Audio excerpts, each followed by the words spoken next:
দেখলে মনে হতে পারে আলুর স্তূপ, কিন্তু না, এটি সফেদা ফল, যেটিকে আমরা অনেকেই চিকু নামেও চিনি। এটি এক প্রকার ট্রপিক্যাল ফল। দেখতে ছোট বাদামি রঙের আর ভেতরে থাকে মোলায়েম মিষ্টি গুড়ের মতো গঠন। এতে থাকে ২-৩টি চকচকে কালো বীজ। যশোরে ব্যাপকভাবে চাষ হচ্ছে সফেদা ফল। যশোরের বসুন্ধিয়া বাজার থেকে প্রতিদিন ২-৩ ট্রাক সফেদা ফল যাচ্ছে দেশের বিভিন্ন জায়গায়। প্রথমে ছোট ছোট ব্যাপারীরা গ্রাম থেকে এই ফল সংগ্রহ করে নিয়ে আসেন আড়তে। তারপর এগুলো বস্তায় ভরে ঝাঁকিয়ে গায়ের গোড়া ময়লা দূর করা হয়। তারপর ক্যারেটে ভর্তি করা হয়। প্রতিটি ক্যারেটে ২৮ থেকে ৩০ কেজি বস্তায় ভরা হয়। তারপর মুখ বেঁধে গাড়িতে পরিবহন করা হয়। চট্টগ্রাম, সিলেট সহ নানা অঞ্চলের পাইকাররা এই ফল অর্ডার করলে ট্রাক বাসযোগে তাদের কাছে পাঠায় এখানকার ডিলাররা। ব্রিটিশ আমলের এই ফলের বাজারের কদর রয়েছে দেশের নানা অঞ্চলে। এটা মনে করেন যে বিভিন্ন জায়গা থেকে গ্রামের থেকে সংগ্রহ করে দেশের ওই যত ফিরে ব্যাপারীরা আছে আইনে হাটে বিক্রি করে, মন হিসেবে আমরা কিনি। ঠিক আছে, এটা বিভিন্ন দেশে যায়, যেরকম কুয়াকাটা, খেউপাড়া, কলাপাড়া, ঠিক আছে, আমতলি, এদিক যায়।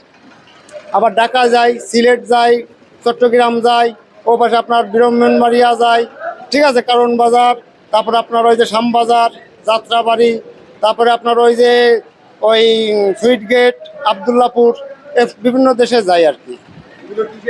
এটা যায় আছে গাড়িতে, ট্রাকে, মানে পরিবহনে। প্রচুর ফল ওঠে, প্রচুর ফল।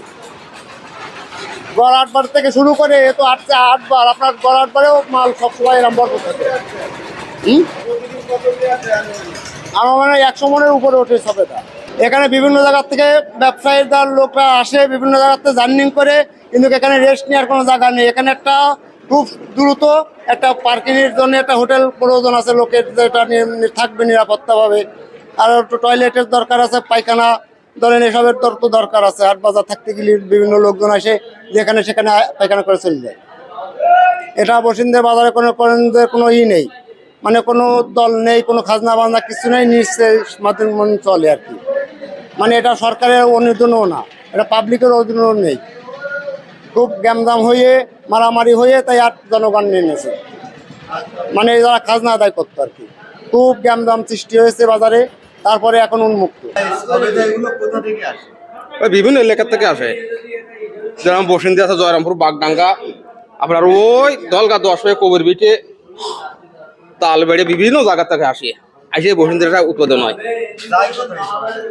আপনার যাবে কলাপাড়া, ঢাকা, চিটাগাং, রাজশাহী, বিভিন্ন ধরনের দূরে দূরে চলে যায়। হ্যাঁ, সব যশোরের।